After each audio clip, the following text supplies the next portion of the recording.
Initiate program Coriander Society Adventures.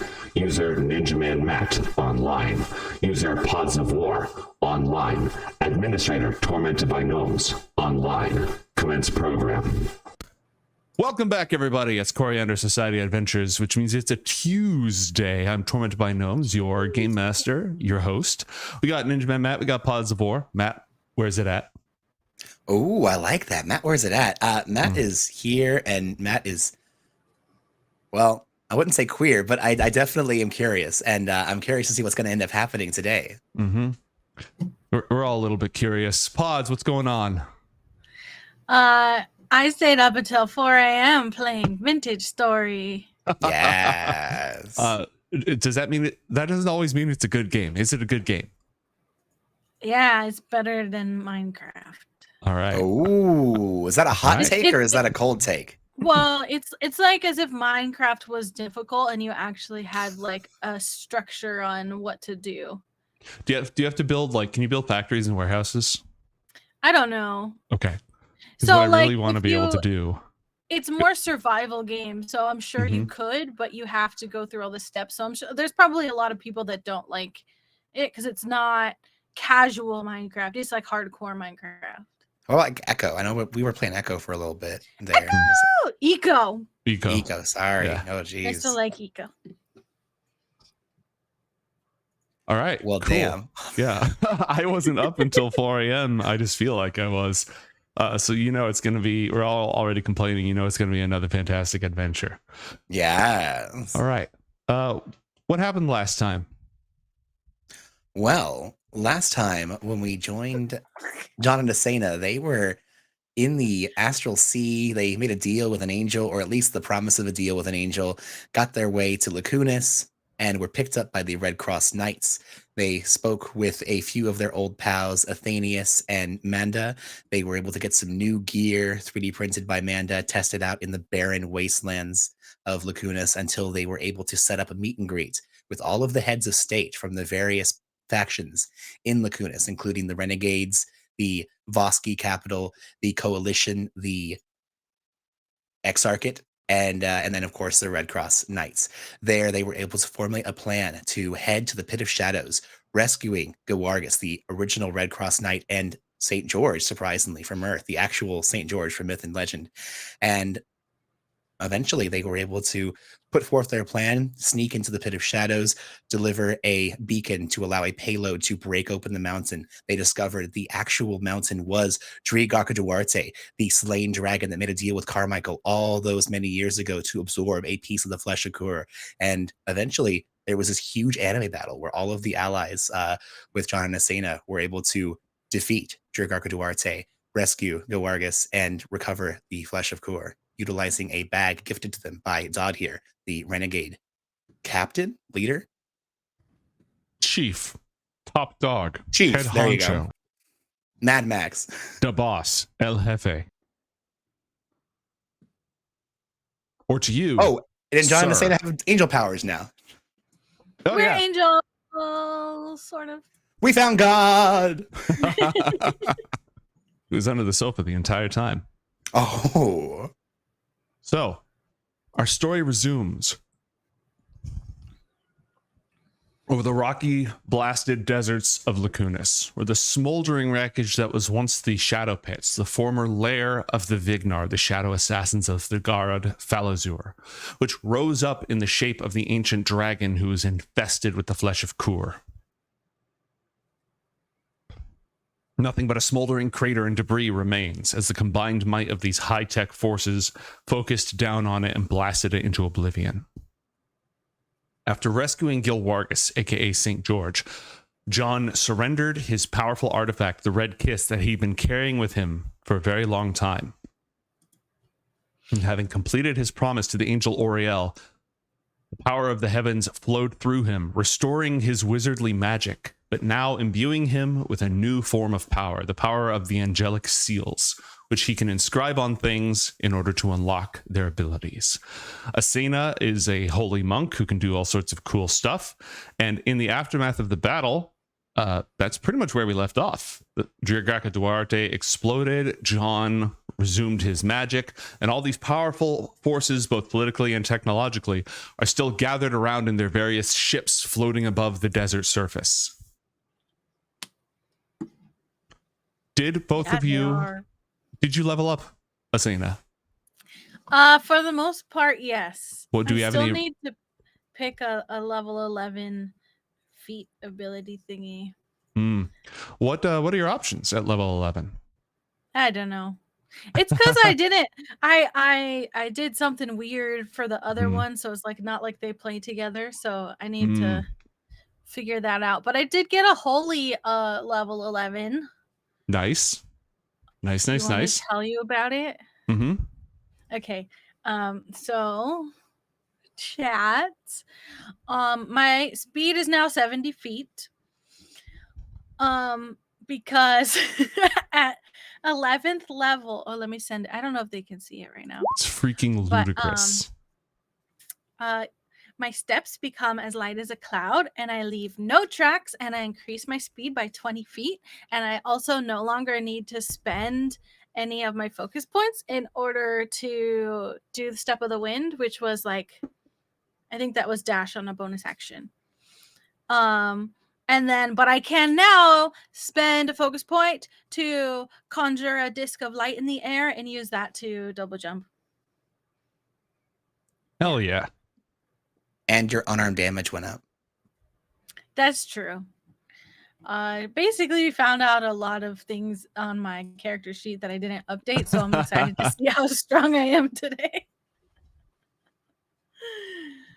Oh, crap. All right, so you're simultaneously a feral monk and a heavenly monk, right? Because feral monk was the thing that you had originally.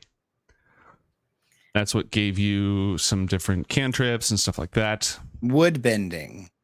Mm-hmm. Yeah, we did that, and then we did like, instead of one of my abilities, I took a feat instead. So that's when I took the Mage Slayer feat at 8th level. Well, that was in place of an ability score upgrade. Oh. So the level 11 feral monk gets an animal companion with whom they form a psychic bond. What? Read as written, it's any animal with any creature with a challenge equal to or half of your this is interesting. I think it's because of it's in Amazing Adventures that it's worded this way, because if it was in 5e, it would have to be a beast. But it says any creature with a challenge ranking equal to or less than half of your current character level. You can communicate with this animal, speaking with it, understanding it as though you speak its language. As an action, you can see through its eyes and hear what it says until the start of your next turn. Oh my gosh. And that lasts until the end. Yeah, until the start of your next turn. During that time, you're blind and deaf with regard to your own senses. So that is something else that you get at this level. John, you got your heavenly seals, your angelic magic. Did you have any questions about those? Yes, many. What do we got? Well, so it specifies here that you could spend 10 minutes scribing an angelic seal, on paper, canvas, stone tiles, or some other token that can be carried or displayed. Alternatively, it says you can spend 8 hours using appropriate artisan tools to carve and etch a more permanent seal into harder material. So what I'm thinking is, it doesn't say that once you create a seal that it like disappears. So I would assume that because it's on paper, tile, canvas, it's more easily destructible than whatever a more permanent seal would be. Also, it says appropriate artisans tools. John has a lot of tools. What would you consider to be appropriate? Also, I have questions about what I can do with that. What would be more permanent? More permanent would be, instead of stone tiles, like setting down stone tiles, it'd be like carving it into a piece of stone or making it into an amulet, something, anything, any of your skills or artisan's tools that will let you make something with this sign on it that's more permanent is allowed. Well, this says paper, canvas, stone tiles, or some other token that can be carried or displayed. I would assume an amulet would be a token that can be displayed versus something that is more permanent into a harder well, it doesn't material. say metal here, right? It doesn't mention metal. in that list. So I'm thinking when it says more permanent, it means instead of just like a stone tile, it's a carved chunk of stone or metal or something along those lines. Okay, so I guess what I'm asking is, what is like going to be the in-game reason why I would spend 8 hours doing this versus just 10 minutes? If you wanted to put a permanent seal over the doorway of a house or something like that, you wanted to make sure that it wouldn't get blasted. Like if somebody shoots a fireball, it won't just immediately get blown up. Okay, because normally items that you wear or carry usually, unless it specifies otherwise, don't get blown up when you get hit by stuff. So I guess.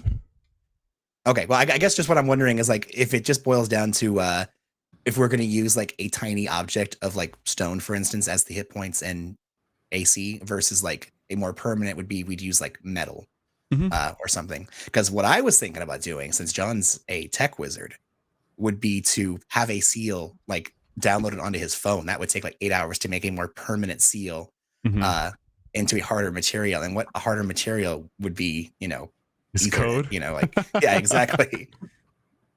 That's a tough nut to crack. So I figured I'd chat with you about the possibilities of. I don't hate it. It also says you could spend 8 hours using appropriate artisan tools. I had another thought as well, since we have access to some pretty impressive tech here. Would it be impossible for John to be able to program a spell, such as, you know, figuring out how he wants to code these scribes, and then have him use a 3D printer that would, over the course of 8 hours, print a really tough, like cool fiber material that would be able to have some cool stuff on it. Absolutely. If you spend 8 more hours here, there is a funeral to attend. Very true. Very But true. I don't have a problem with that. Now you understand what it means where you can only have 3 seals active at a time, but you can have an unlimited number of seals. Any amount as I want. Yeah. And it's just an action to activate them. Yeah. It also, here's a weird thing. It counts as concentrating on a spell while you have it active. Yes. Because outside of that, like, I don't see any reason why it doesn't say you have to be within 10 feet or you have to see it or it has to be on the same plane of existence. No, it does not specify that, which is why John is making a ton of these and giving them out to everyone he knows and loves. But mostly it's going to be Asena Chester and whatever Asena calls her baby dragon are going to be just loaded up with seals. Cool. Yeah, I have that dragon written down as Dargan everywhere. I've put notes on it. A dragon named Dargan. That makes sense, actually. Oh my goodness, we did it. We stumbled onto it, y'all. Yeah, I'm excited. Dargan happen? Stop trying to make Dargan happen. It's not going to happen. Stop trying to not make Dargan happen. It's happening. Did you have any other questions about that? I think for now that covered the base, the most of what I was going to ask. So, okay. I did have a question about materials. I know I sent you a message a while back about if John can try to fabricate getting some materials here. There's a lot of really cool stuff that Lacunus has access to, and I opened it up last time I was in here. Where did it go? Oh yeah, you wanted a bunch of weapon mods. Weapon mods. Well, yeah. So John did want bayonets to go on his like those really cool vibro blades that you gave Asena. John wanted to get those.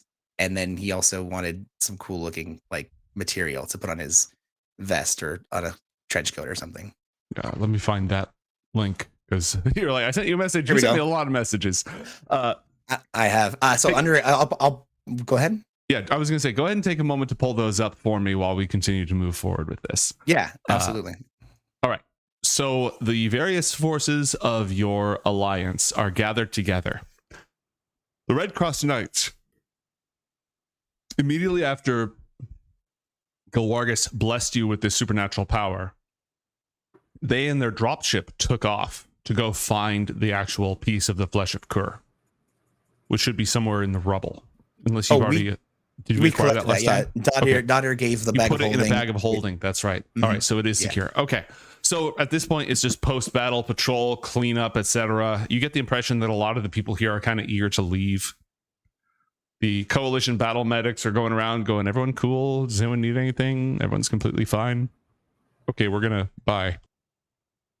The Voski knights are all gathered together, sort of in their proper formation, looking, with their armor impeccably clean. They're dusting themselves off psionically. They've got their ships. The Exarchate drones are still patrolling the perimeter, keeping everybody safe. And the Red Cross Knights are surveying the wreckage and also just sort of celebrating the return of their leader. What is next for John and Asena? Gotta get home. Mm-hmm. Yeah, we would like to accomplish stay. that. Well, kind of. So a quick and dirty would be. Oh well, I mean, we could. Does anyone here? Can anyone here give us a ride? I don't think so. I don't know if anyone here is high enough level to cast. Like, no one here is high enough to cast teleport.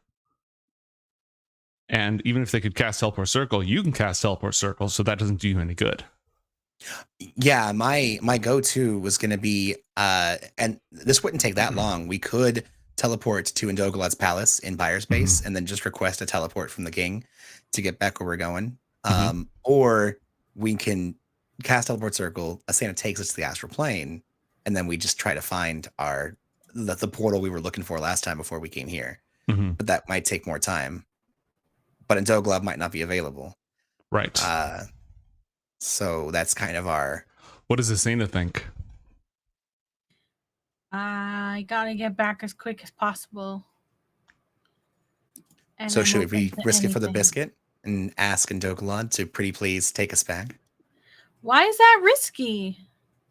It's less risky and more so asking the monarch of a world currently engaged in war to step away from their duties just to taxi us somewhere. Now, we're not just anybody's, but, Well, do we have any other ideas? going back to the Astral Sea and just taking Rocco. But that's going to take us to a mushroom forest, and then we have to travel to where we need to go from the mushroom forest. So the safer bet would be to just request it of Indogalad for sure. Which one's faster?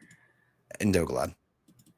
One thing I will Common? say is that because now that you've discovered a permanent two-way portal to the astral plane here on Lacunus, it is in the middle of a radioactive wasteland, but Rocco's directly on the other side of that portal, That's true. which would cut that part of the travel time. Oh And yeah, you the could try to shimmery find. thing in Good the points. sky. What was that? The shimmery thing in the sky. Mm-hmm. Hey, Then you mate, still have to go back and find the mushrooms or find a different portal. There's a lot involved. I have a quick question. Fire away. So how... I would assume that the Astral Sea is not really a fixed point. Things are probably shifting and changing, even though it's all relative. Just because it was a certain amount of time to go from... Because right now, last time we were sitting outside the other portal. Like we were so close to the other portal. And then we took a detour and came here. There's no guarantee that the same distance would apply between both portals now that we've left, right? Right. Though the more time passes, the more drift occurs. Gotcha. Okay, so it's only if it's only been a day, maybe not as much of a drift. Okay. How much time do we have left? Like a day, I think. Yeah, by John's calculations, we have like a day or less before it should be happening. We could do it in a day. Hopefully. Again, that puts you on the mushroom planet or some other portal, the specifics of which you don't yet know. Yeah, so what we're doing is we're either just going to Indogalad. That'll take like an hour, but it's a risk it for the biscuit. If Indogalad's just straight up not available, then we're kind of... Well, here's the thing. If Indogalad's straight up not available, then we just do it We've only again. lost an hour. We've only lasted an hour. Yeah. Plus, I'm sure you want to go see your girlfriend. It would be nice to get a chance to check out Medwithin once more, since it's been some time since we've had a chance to speak with her. Sounds like that's the plan. All right, well, I guess let's do it. It has been a hot second. John kind of slaps his hands together. It's been a hot second since I've done this. Here, let me just... John was just kind of shooting off basic cantrips before. He's gonna try to cast Enlarge Reduce, and he's gonna try and shrink Asena. You know she hates that. He understands that she's not fond of being shrunken. I believe you get a saving throw against this spell. God. She does get a saving throw. Drop it in the What do I chat. have to throw? It is. Did it work? It's a Constitution saving throw if you don't want it to get shrunk. DC 17. 19 actually, but yeah. It shows 17, but I have my +2 from the rod. Got it. Yeah, Asena, you are now mini mode. Meow. What are you doing? You get your magic back? This is the first thing that you do? I was just going through my list, and that was, pretty high on the not hurting, but also effective enough to test. John will go ahead and just end the spell. You're immediately restored to your proper size. I think there's plenty of other things you could have tested. I could have read your thoughts. Do you prefer that? Yes. There's Oh. nothing going on in here. I am rock. Okay, well, it works. Rock. That's good. Elves. Elves. Ooh. And John's going to burn the spell points to cast his second level spell. And I guess we'll say our fond farewells to the rest of our compatriots. John does, before we leave, take a moment to catch St. George up on what's going on with the Coriander Society and find out what his plans are. In my era, it was a small order with ancient roots dating back all the ways to before the days of this era entirely. But it had no hand in other worlds, save those that bordered ours. I have no idea what they would be doing so far from home. I know what I'm doing so far from home, but I wasn't supposed to be here. It was an accident. Sounds like they were active deliberately. Have you ever heard of them wandering the cosmos like that before? I mean, from what I understood, it was as you described, although a bit larger scale. They were modernized and they were spread across the worlds. But as far as I know, it was just our worlds. I didn't realize they were. I mean, I didn't even realize that there was anything beyond just our solar system. Hmm. Oh, obviously there was, but nothing that, we could interact with. So this is definitely beyond the scope of at least what I'm aware of. They were definitely tracking us, though. And they never spoke it to you when you counted yourself amongst their ranks, yes? Not that I know of, no. You told me how secretive they are, how much they limit information from one group to another. Exactly. It could be that the higher echelons, the inner circle, the secret of secrets, are assigned to these duties. That's a good point. Do you know of any, ancient parlay word that we could use to get them to chill for a bit?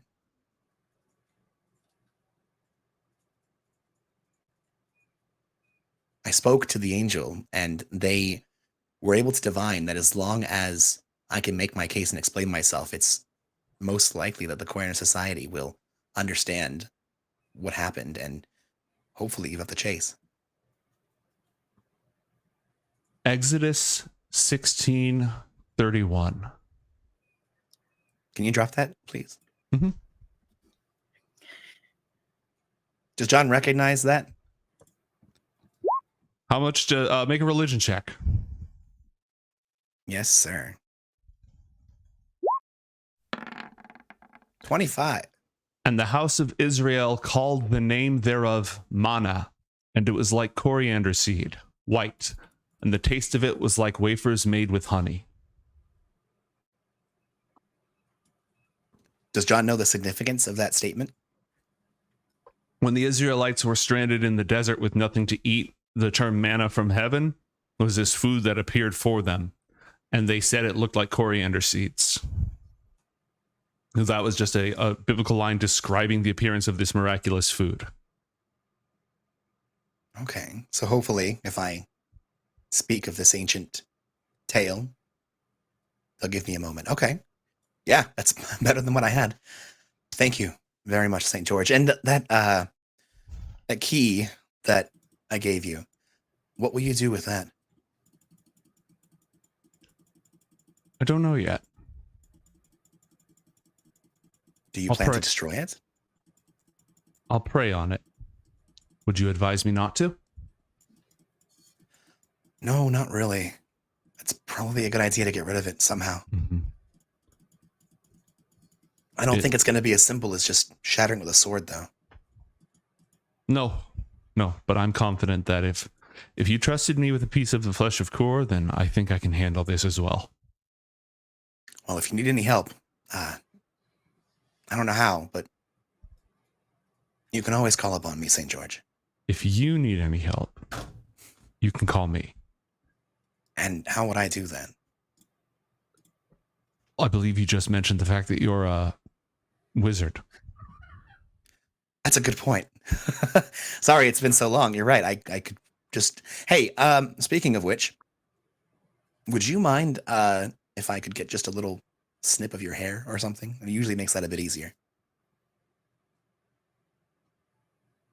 I didn't take you for the chivalrous type, but okay. He'll pass you some of his hair. Also, Okay, don't call me please. saint. And it's that title's supposed to be reserved for the dead, and I'm not dead yet. What would you prefer I call you? Just Gilwargus is fine. Not even George, really? I can't call you George? It's more of a modern translation of the original ancient name. That's not what I called myself before I came here. Oh, understandable. Okay. Well, Kawargus it is. He'll give you the classic warrior's handshake. Don't forget, as you go off to track down the rest of the pieces of this evil, if the day comes that it spreads its wings over the worlds once again, call on me. I will be there. Absolutely, friend. Thank you again, Kawargus. Gives you a warrior's embrace and departs, and you have a piece of his hair added to your inventory. Not weird. Yeah. It's not weird. It's a wizard thing. Hashtag wizard things. Not weird at all. All right. Because you don't have a whole lot of time, what Manda's going to do is she's not going to make you all those things that you requested. She's going to bundle up a whole bunch of like equipment, substances, and some tools, stuff them into your bag of holding, and say, give this to your friend, the one who's good with machines. Okay. I'll do just that. Thank you. Should be able to assist with that. Is there any other business that the two of you have on the world of Lacunus? I don't believe so. I would call that Lacunus tech. Mm-hmm. Okay. Lacunus weapons tech. It's so you can get all your weapon upgrades. There's no time to install them now, but give them to Gaston so he can do your weapon upgrades later. Any armor stuff in there or just the weapons? Whatever you requested.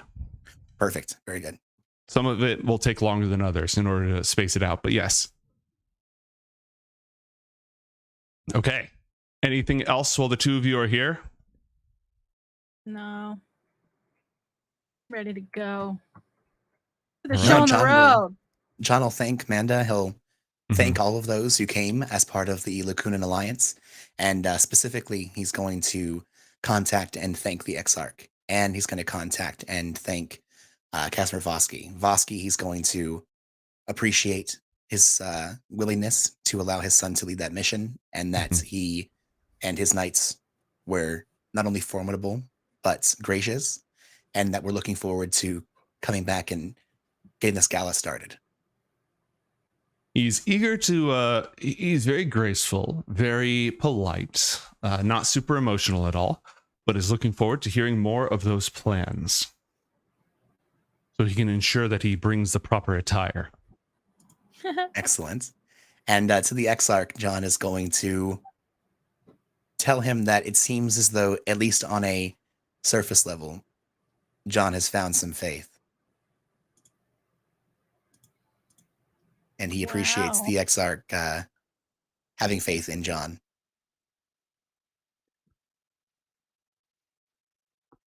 Of course. I've known that I could trust you since the day I asked you to kill me. It's still weird. That's an interesting way to phrase it, but I understand. Exarch, you take care, and hopefully this latest mission will at least give the other factions pause against some of the thoughts they've had about you. Of course. And John, don't forget about us while you're out there. Remember, the people who are trying to hurt those who I love, who I care for, are backed by the power of a goddess who orders them to pillage and plunder. That's not a threat that I understand yet. It's not a threat that I can analyze yet. But you do understand it, and I will need your help to shield these people from that. I can certainly help with that, Exarch. Not a problem at all. And trust me, we'll be back soon. We just have to take care of a few things. Of course. Goodbye, Asena. Favorite drone will be here when you get back. Goodbye, favorite drone. Thank you for saving my life and exploding for me. Thank you for saving ours. All right. John, you want to go ahead and cast that spell? Yep, John's going to drop the teleportation circle. It takes, I believe, 10 minutes to cast. Let me just go ahead and drop that here in chat. Yep. Oh, 1 minute. Way better. That's not bad at all. And the teleportation circle he is going to be connecting to is in Pyre Spain, specifically Perianth in Indogalad's palace. And before they get there, John is going to, because he can do this now, he's going to cast Sending and give Indogalad a heads up that they're coming rather than just showing up on their doorstep. Nice. All right. John, welcome. It will be wonderful to see you. There is much news.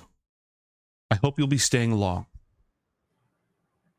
You may not respond to this message. Yeah.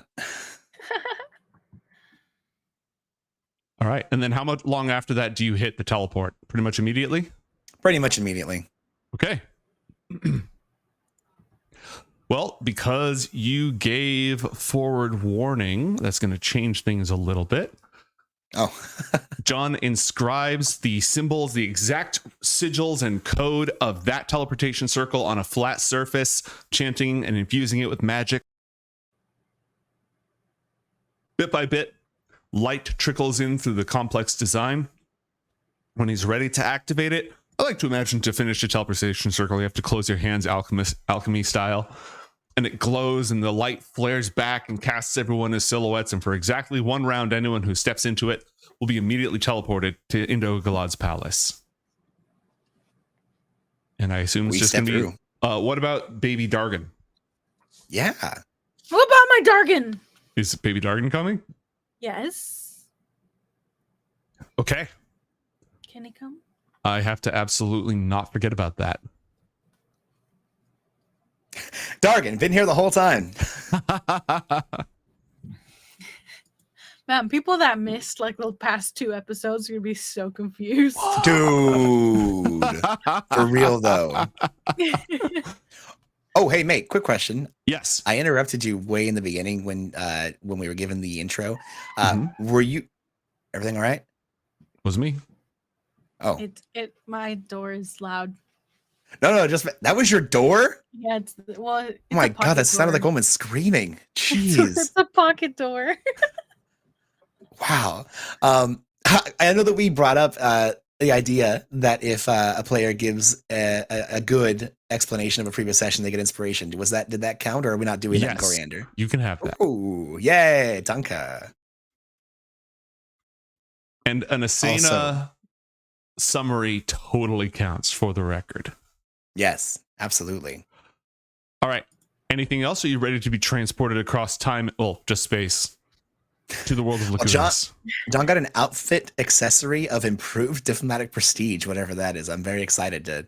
What do you think it should be? An outfit accessory of improved diplomatic. Oh, John gets a medal. John totally gets a medal. Great. Who from who? Probably not Vosky because he's pissed at John because of, the whole thing. Saving their civilization twice. Well, not pissed as in like I'm mad at you, John. More like I don't like that my pride was like, damaged by my son. Yeah, getting but to lead this diplomatically mission. speaking, it may behoove him. It may be more advantageous for him to give you this medal from the Vosky. So it doesn't Then John have to be totally gets a Dragon Slayer medal. Okay. Yeah. And Pods, what does Asena get? Some sort of improved diplomatic prestige accessory, some sort of fancy accessory. I don't know. She was pretty good at like negotiating the the involvement of everybody. True. Which of the groups do you think that you connected with best? Who would be most likely to give you something? How How that about sounds so weird, but like I really liked my favorite drone. I was gonna say, how about you get like a holographic lapel pin that it's one of those materials that when you move it changes, but also it like creates a small 3D image, so it's actually almost entirely flat and textured, but it has sort of this abstract, it's as if it has this abstract design, but it's a hologram. It pops out. I like it. Cool. That's awesome. Exarch emblem of favorite drone.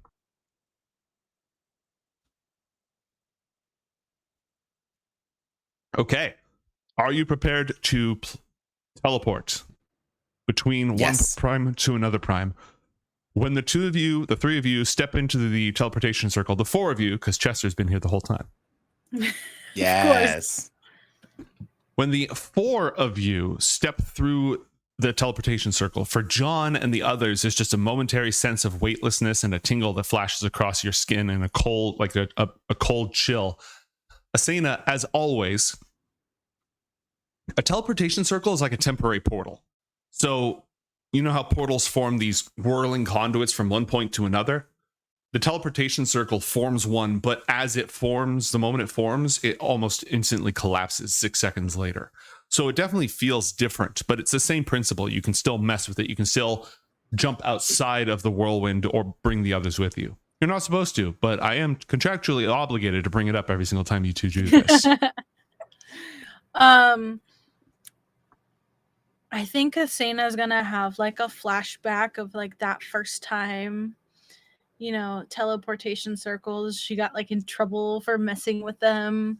And so she'll have a moment to herself where she is thankful that John has his magic back and she can be back in this moment, but she doesn't mess with it. Character growth. Yeah. It can happen. You love to see it. A moment later, the lights clear and the arid, oppressive desert of Lacunus is replaced by the eternal autumnal mist, the cool, slight chill, almost a chill, of the forests of Perianth, high up in the air in the castle, the treetop castle of the House of Fluris. You are met by several blade swingers and face-sworn paladins who are all armed and guarding the circle. But the moment that they see you, they give you elegant elven bows and usher you to the throne room. Yeah. You have obviously been expected. You see, they're not mad that we're here at all. Oh, I wasn't worried about anger. I was worried about Indoglad like not being here, but it seems like he's ready for us. And I'm a little worried because he said that he has a lot to report, and I'm kind of worried about the friends that we left here. So yeah, fingers crossed on that. As you walk up around the various trees, past the trickling fountains, and up the final emerald carpeted steps that lead to the almost open air courtroom of King Indogalad of the House of Fluris, you are greeted by several familiar faces.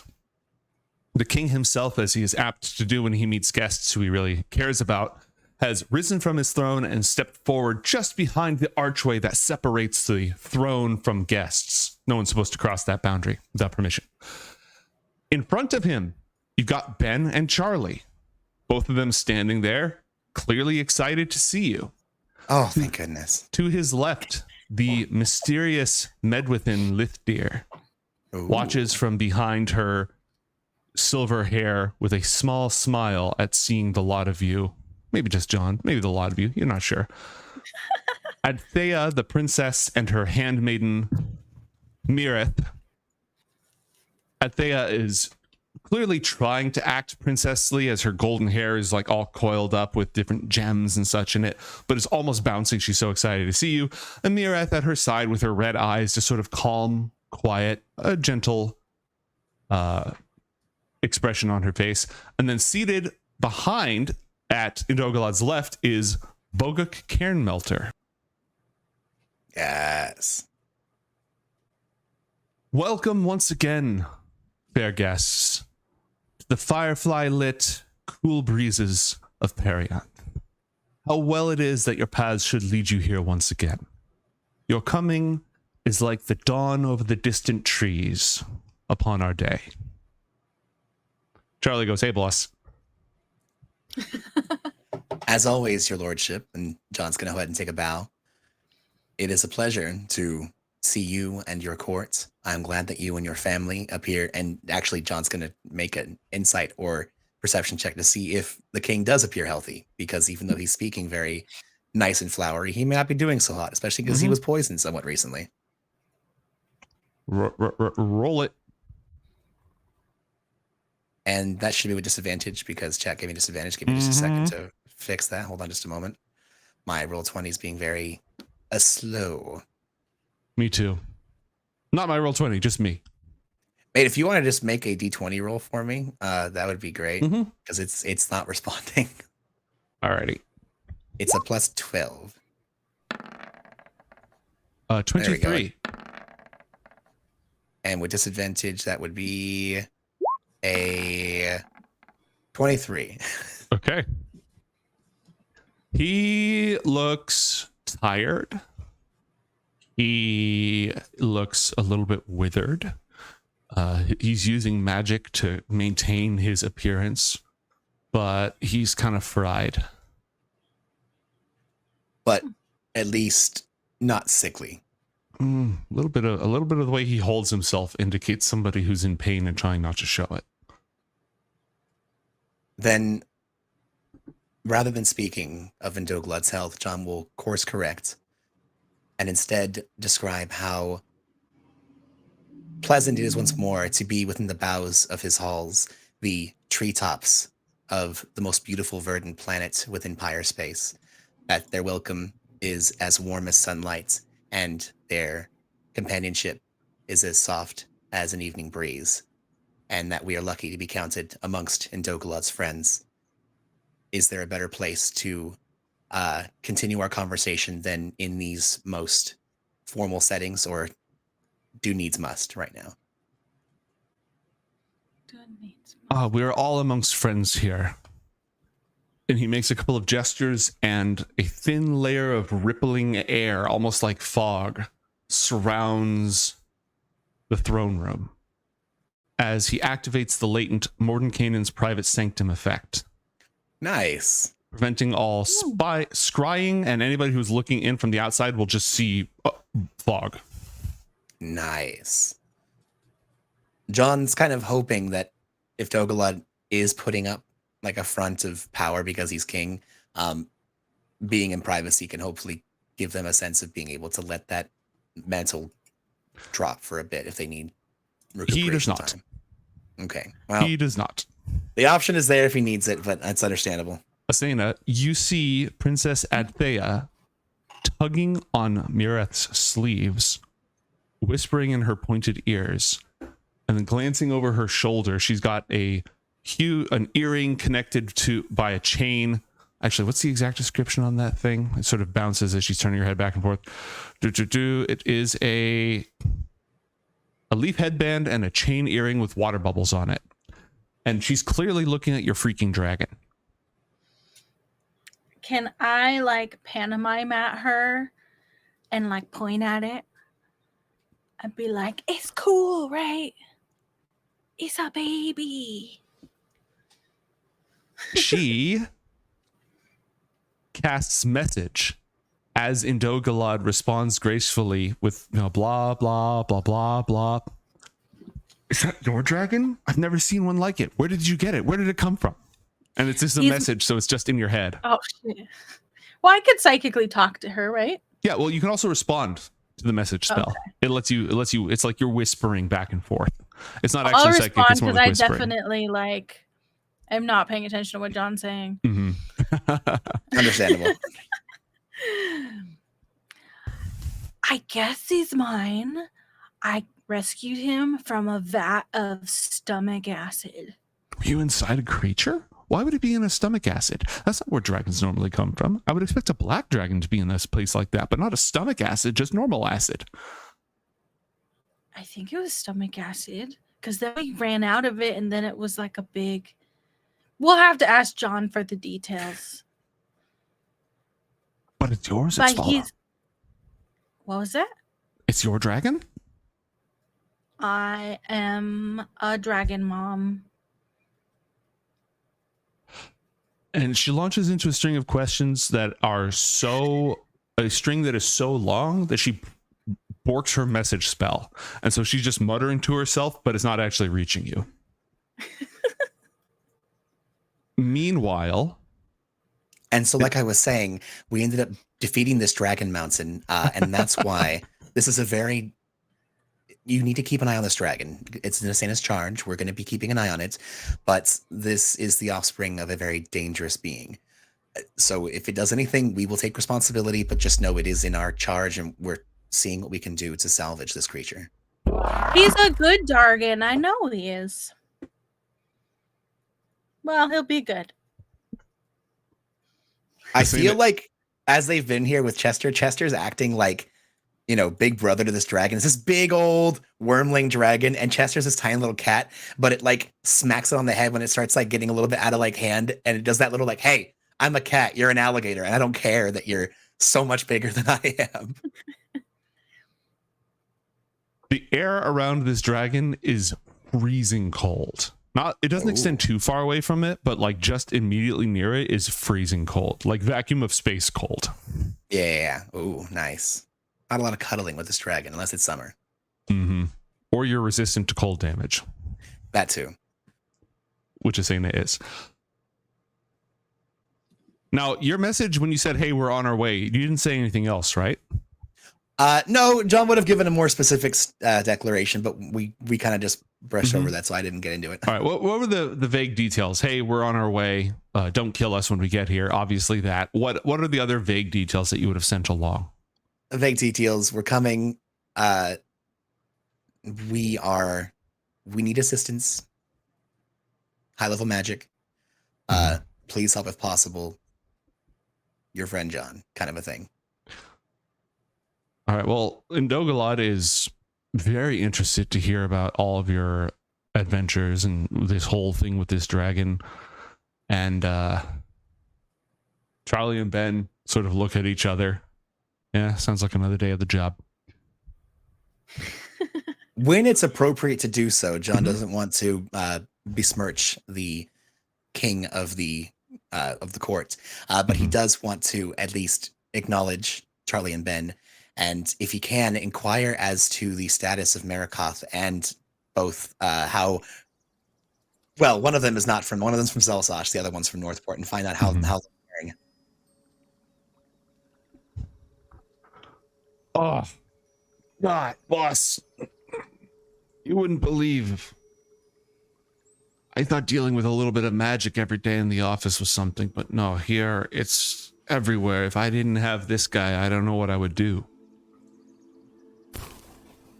Charlie's investigative instincts and training are helpful, if ill-suited for such a high arcane investigation. That's the closest thing to a compliment he's ever told me. But yeah, look, about Marikoth, right? Indogalad raises a hand and says, These two have done a great service to the House of Fluoris. They have righted a terrible wrong and revealed to me a threat that was burgeoning in our very house. John is pleased, but not surprised. Mm-hmm. And what did you find out? Yeah, he didn't do shit, boss. He was So he was framed. Oh yeah, completely. Exactly like you said. Very good. Were you able to apprehend the actual the suspects, or only clear the name of our? That's what I was worrying about. Okay, so I haven't been able to follow everything, but his highness here says it's sort of a twisty, turny, running for mayor sort of thing. Okay, it's court politics, I take it then. Yeah, it's that. It's court politics, precisely. And The your actual culprit is a member of another court. Entirely. The elves do not engage in open warfare against each other. What your esteemed colleague here is implying is that after the revelation of the actual crime at hand, it has become necessary for us to take matters under our own policy. Which is continuing the Shadow War, or something else? Well, my rival, Her Highness, the Queen Thiala Dalanthan of the Elven nation of Dalanthan, believes that she would be better suited to control the response of Perionth to the Drow threat, and that her governance would more adequately suit the ether relay in our orbit. Is she right? I understand where her heart comes from. All of us believe that we know best, and that our hands are those that should hold the reins of power. But she lacks a certain perspective that you and I share in common. Advice and relationships that she can't possibly comprehend. And on the chair to his right, a cloaked figure appears, dropping the invisibility spell that was covering her. A dark elf, a drow, wearing a red cloth mask over her head, purple robes all about, and she waves at John and Asena one of these with all of her fingers. John smiles and nods. Zoniel, I expected you here. A pleasure as always. Yes, that. And you've brought the Forestborn with you, I see. What was your name again, little one? I'm not very little, but it's Asena. Yes. Asena.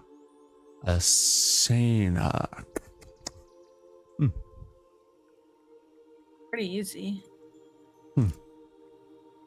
In your tongue, perhaps. And it's less brought and more so accompanied. This is my partner, not my attaché. Ah. She licks her lips and bites her tongue. What the fuck's an attaché? A retainer of sorts. John will not give a better description than that. Boguk eyes her from his chair across. He's clearly happy to see a lot of you, but there's a lot of voices talking in this room, and he's mostly when she shows up, he kind of gives her the hairy eyeball. Yeah, Or exactly. It would be the hairy eyeball if he had any hair, and looks back to a lot of you. The bald eyeball. Can I psychically talk to John? Absolutely. So, what's her problem? She clearly has a problem right away. Is this brain-to-brain contact, or is this... Okay, good. Yeah. Is my brain-to-brain filter working, by the way? Is that... Okay, good.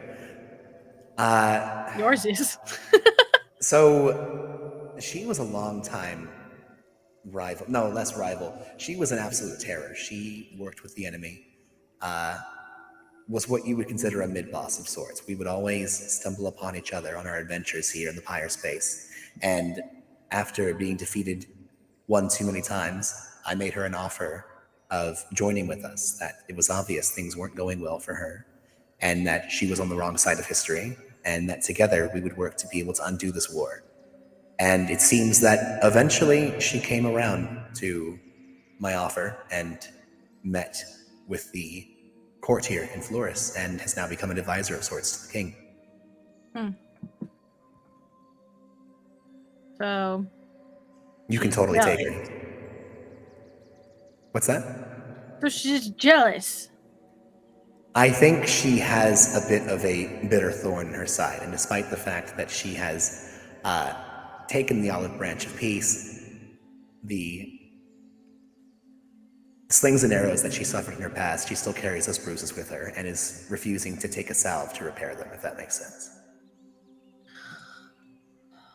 Or that's just how she is. Maybe she's just a bitch. Who knows? Alrighty, well.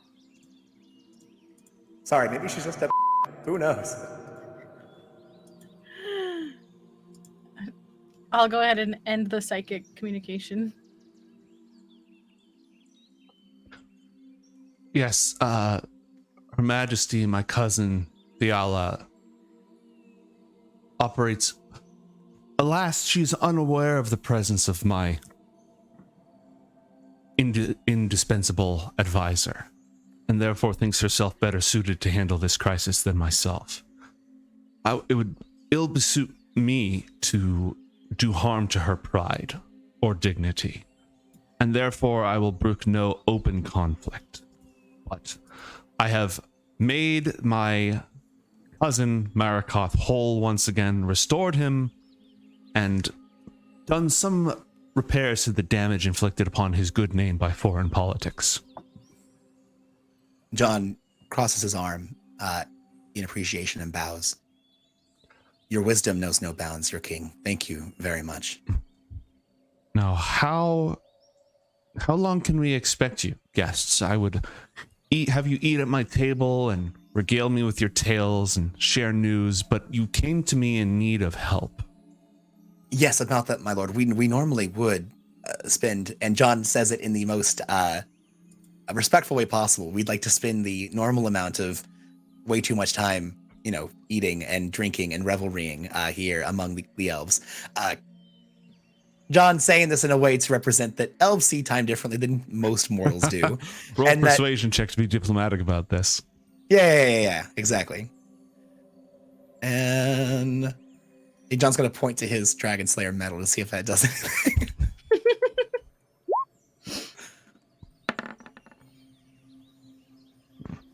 But again, your liege, we have pressing matters to attend to. My partner, Asena, her grandfather recently passed away. We were on the eve of his funeral, his burial, when we were whisked away, attacked by, and I've spoken with you at length in the past about this, the organization that I was once a part of back on Earth. They seem to misunderstand that my quest to scatter the pieces of core across the multiverse was done in service to that void dragon and not to keep it from returning to this world.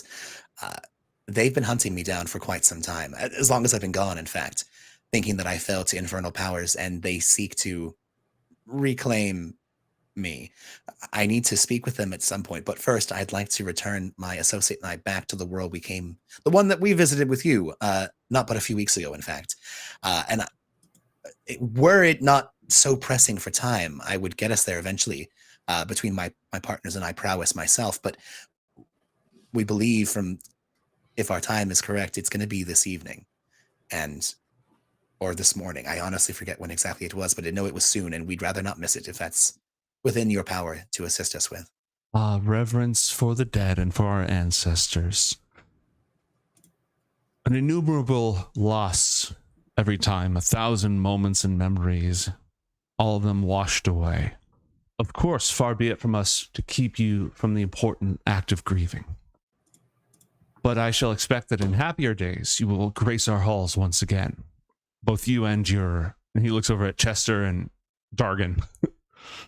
Actually, about that, Your Majesty, I would hope that if you would be able and kind enough to accompany us, rather than returning immediately, we would prefer to return back with you if possible once the grieving process is over. For I have some news about the pieces of core scattered across the galaxy, and John will catch him up on as quickly as he can, as much as he can, about what they have recently learned about the Elder Evils being attracted to these things and how Perianth itself is in danger, and we will need to go to the site of Corvus's demise and recover that piece of the flesh of Kor, the one that Ben Tazel is currently guarding over.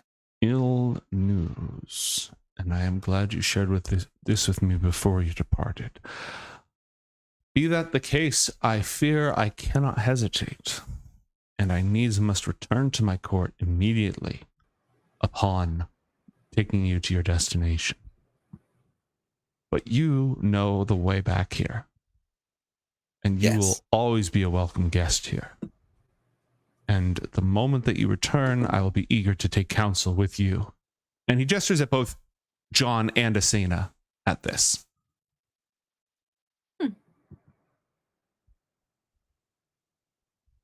We will return post-haste as soon as we are able to resolve the passing of Asena's grandfather.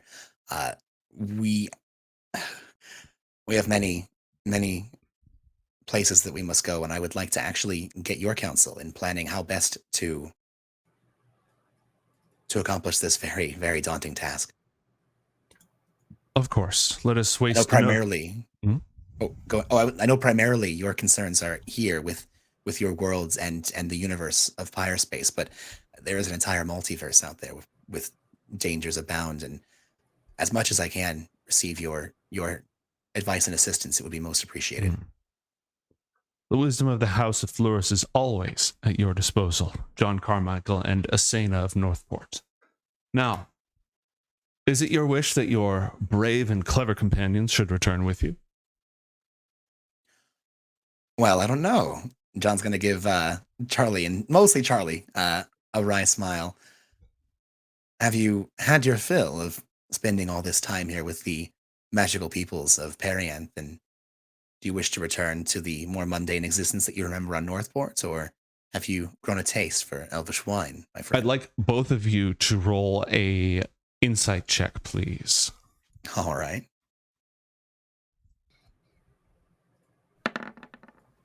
Where are you?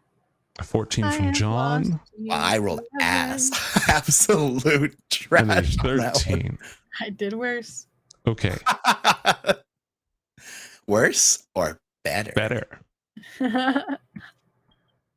All right. The energy in the room changes slightly at that question, but maybe Charlie just clears his throat and shifts a little bit. I think I'm good to go back. I'm good to go back for now. I think breathe the nice smoggy air of Northport for a bit.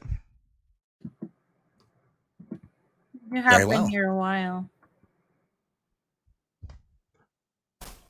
My studies can easily be advanced here, John. Can you promise me that whatever we do together will be more fruitful? Or should I remain here amongst the mages? I would say that in the immediate future, my friend, your time would very likely best be spent here. And I would honestly prefer you here, considering we know that there are agents trying to assassinate the king. Having someone I trust so much be able to act as a bodyguard and confidant to one of my closest friends would be an absolute preference, yes. I had hoped to act as a scholar and researcher instead of a bodyguard and confidant, but It sounds like whatever happens down the line will be even more esoteric. Very well. And he'll tip his enormous hat. Actually, no, he's not in disguise. He's in full ice elemental. Oh, is he? I thought he was in disguise. Oh, okay. Yeah, he shouldn't be in disguise here. He doesn't have to be in disguise. It's a magical world. He likes to. I wouldn't think so. Yeah, I'm using the token because I haven't set it up. But yeah, he looks like a dude with a frost beard, and actually no, because he's the only one who shaves his icicle beard, and scorpion tail. All right, so Charlie's gonna come with.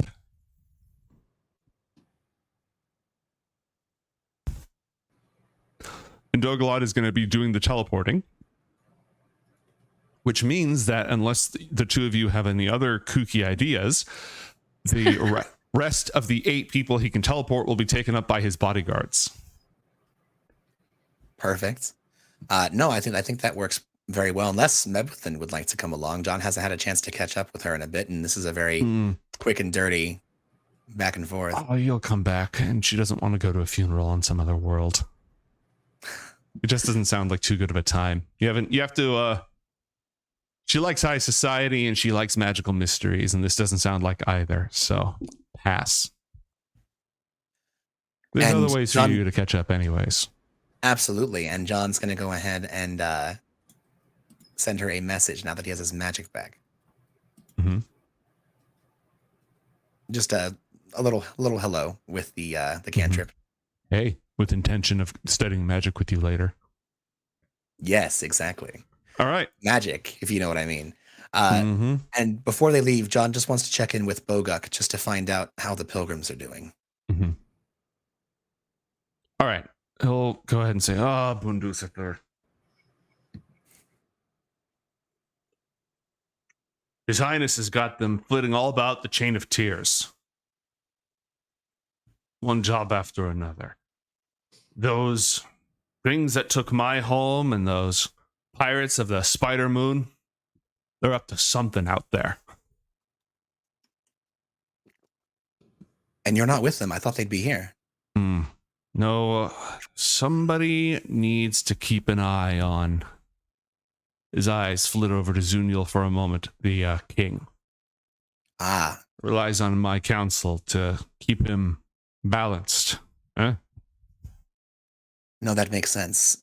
And what of Boignus, your erstwhile bearded companion? Well, apparently they decide that they only need one dwarf aboard at any given time, because he's out there gallivanting across the cosmos with them on official court flourish business.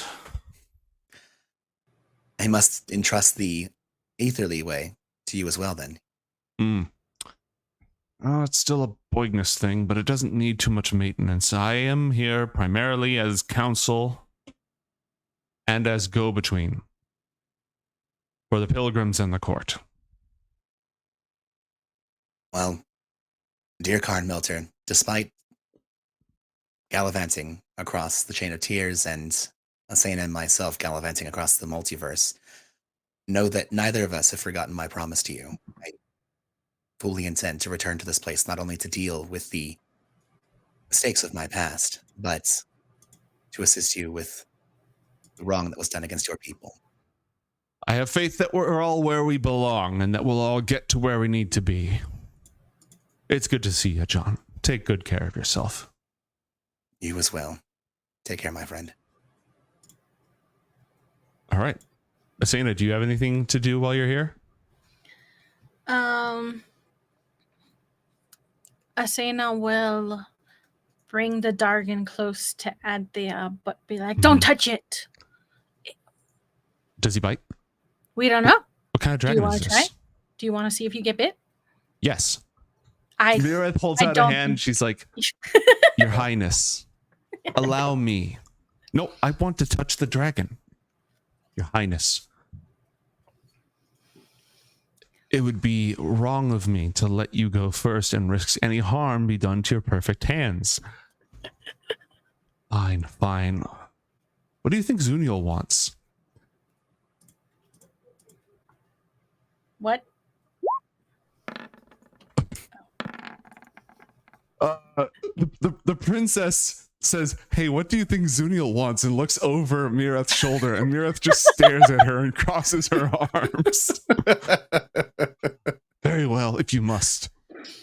That's funny. Mireth will go ahead and hold out a hand. Asena, roll an animal handling check, please. Okay. With advantage. Okay. A 10. Not that I don't trust Asena's skills or, you know, and all that, but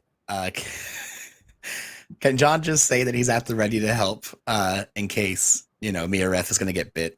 Sure. He's kind of doing that parent thing where he's like, okay, things are fine. Things are fine. Things are looking a little bit weird. Okay. All right. Asena, you speak Draconic, right? Yeah. Cool. Wait, do I? Well, you understand when it speaks Draconic for whatever reason. Yeah. Very soft. Small bite. Little bite. Just small bite. Can I talk to it? Mm-hmm. What if I tell it, how about just a little lick so you could taste it? No bite, just lick. I bitch. No pitch. Roll an intimidation or a persuasion check, please, Asena. Oops, that still has advantage. That's fine. We'll just take the first roll.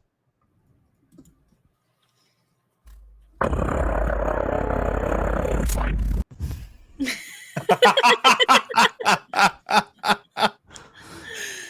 And as Mireth will go ahead and go first and slowly hold out a hand and rest it on the dragon's scales, she clearly reacts to the cold but doesn't like pull away or anything. And the dragon's tongue, which is, it absorbs all light. It's completely matte black. Just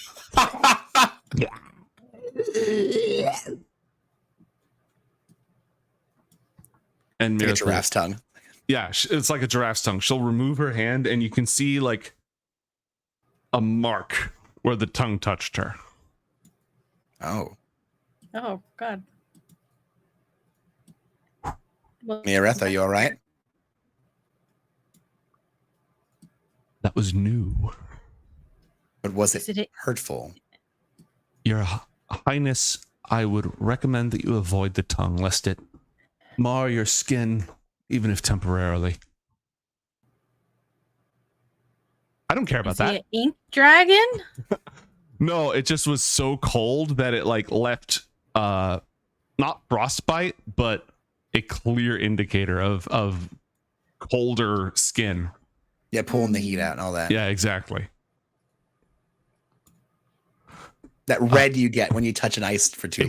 Exactly.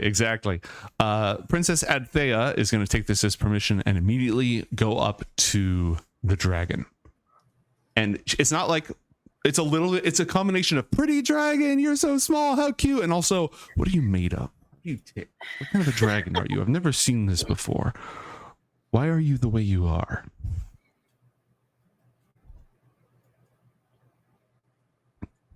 All right. And yeah, she's just going to go ahead and poke it. And you never said that he couldn't lick. And so he does the same to her. Mireth is like, Your Highness. And she goes, wait, this is fascinating. Hold on. Mutters under her breath to herself. She will stay with the dragon as long as she's permitted to. And Dogalad is going to gently say, Daughter, John and his friends have a funeral to attend. A most serious matter. Yeah, when's the funeral?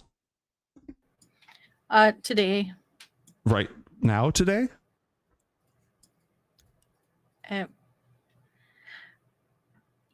Pretty, yeah.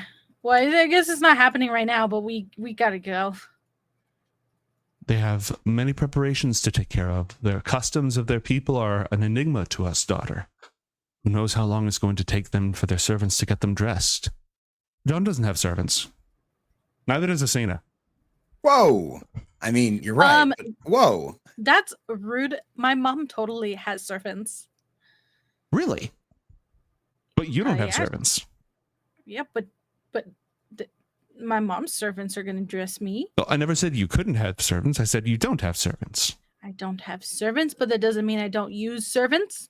But you don't have them. My observation was correct. Okay, but I got a dress made.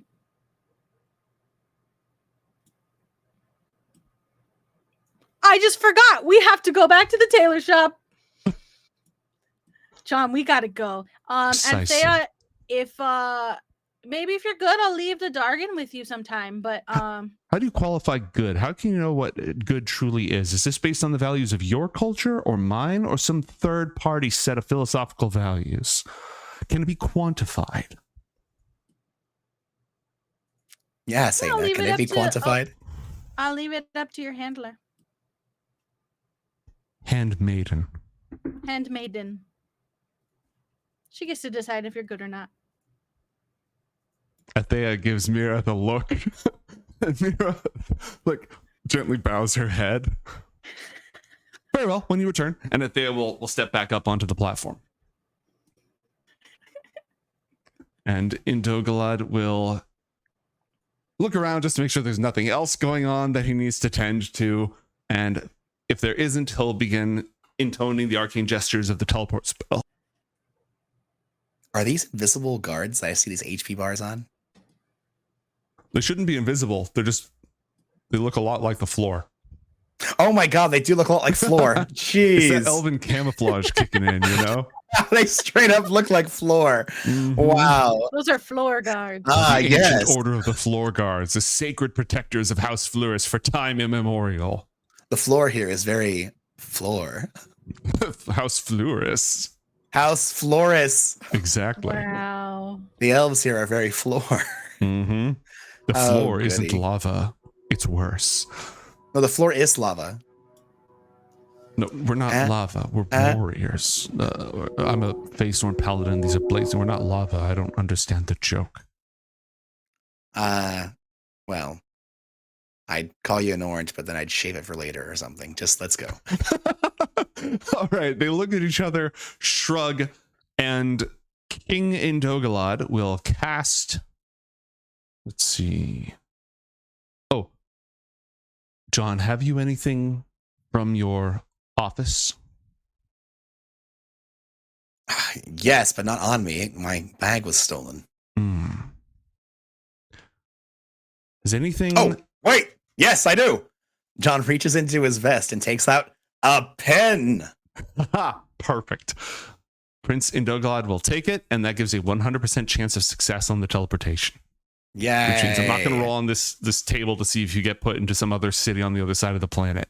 Please don't. Please don't. Look, the rules are the rules. Until you install your own teleportation circle, which takes a year, I got to do what I got to do. God, that's awful. All right, let me just make sure I didn't leave it. Yeah, there's like Zorbots. There's just all sorts of stuff in here. Hang on, I got to clean up. How much inspiration to have a teleportation circle? That would be nice. We can talk. I think it's something that like your allies would probably try to install for you, you know? That'd be nice. Inspiration plus something along those lines. Okay, with a flash Asena, this time without a actual conduit, the teleportation circle simply, it kind of creates a temporary conduit, but it's not as permanent. It's even more in flux and temporary than the teleportation circle spell is. You become immediately aware that you could mess the whole thing up if you wanted to. Unless you do, you arrive in John's office. I do not mess with it. A flashback card has been played. Oh. The party has a flashback they can call upon during today's session. I love it. What were you about to say, Matt? Oh, I was gonna say I appreciate your blast from the past comments, but one of these days it's gonna backfire on you. All right.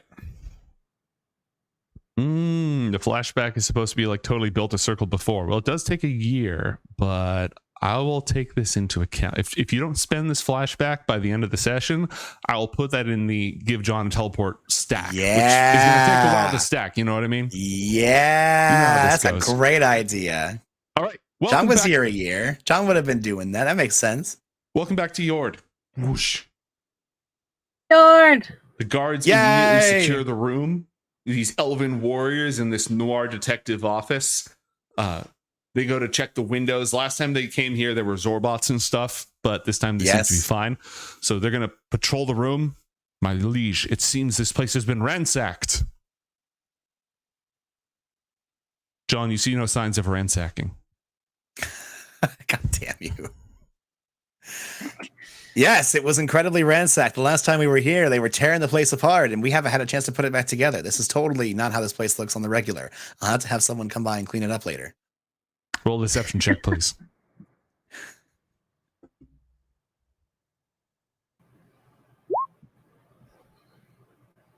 $16. A 16. All right, let's see what the good old king's insight is. I am a disciple of disadvantage, and therefore it does not touch me like it touches others. And I have inspiration, which I'm going to roll to see if he... All right, so it's equal, and it's exactly equal, which means he is sus, but doesn't immediately read you out on this. John looks at a Doglot and winks. He gives a slight smile. Perhaps an attendant would be able to take care of such trivial matters while you were involved in wandering the cosmos. Yes, you're absolutely right. Welcome back, Charlie. John puts a hand on his shoulder. This place was ransacked the last time we were here. I need you to clean it up. Boss, everything's... John activates his draconic aura. Make a DC 15 wisdom saving throw. And so the lamp, as you're sort of, you see how he's against the wall there? So as you put your shoulder, he's like, but boss, and then as he's saying this, your shadows, you don't have wings, but your shadow has wings on the walls, and the lamp just yes. Do not take me for a conjurer of cheap tricks. Exactly. Yeah, for sure. It was Zorbots. Yeah, right away.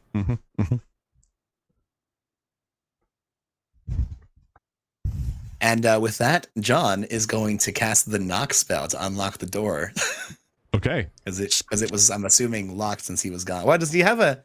John, have a key? Yeah, you have a key. I have a key. It's not like Catherine Rascal, dead-bolted or chained the door shut. You're up on your rent, so you're fine.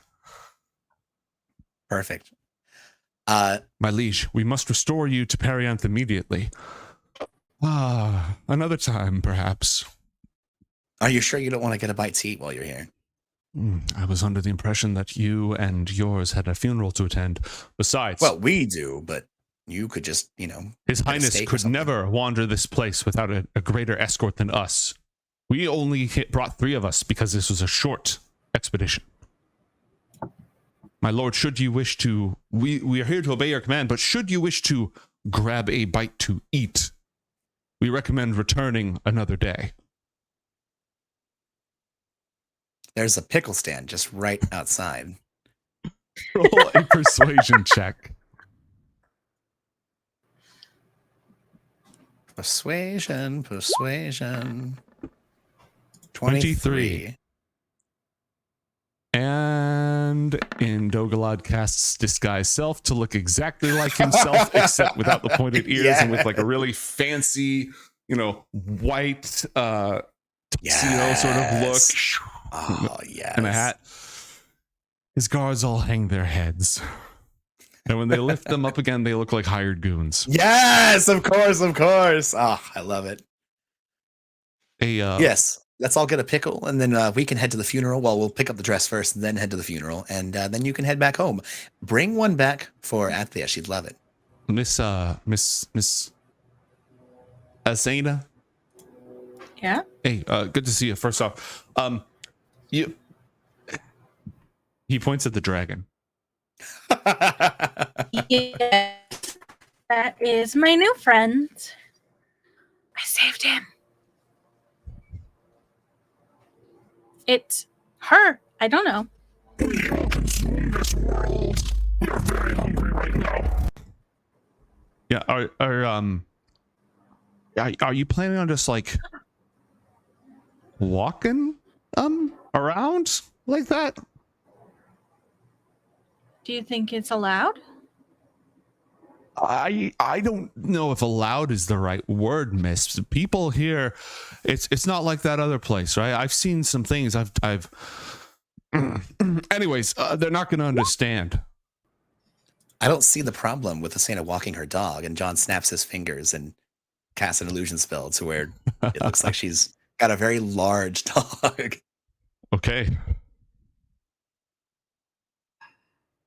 There's a dog the size of a horse just standing next to Asena.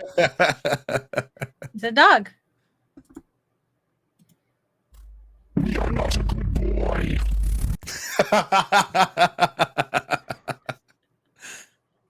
Splendid. Shall we? The guards all look at each other. They look at John like, oh God, not this again. And I'm back, baby.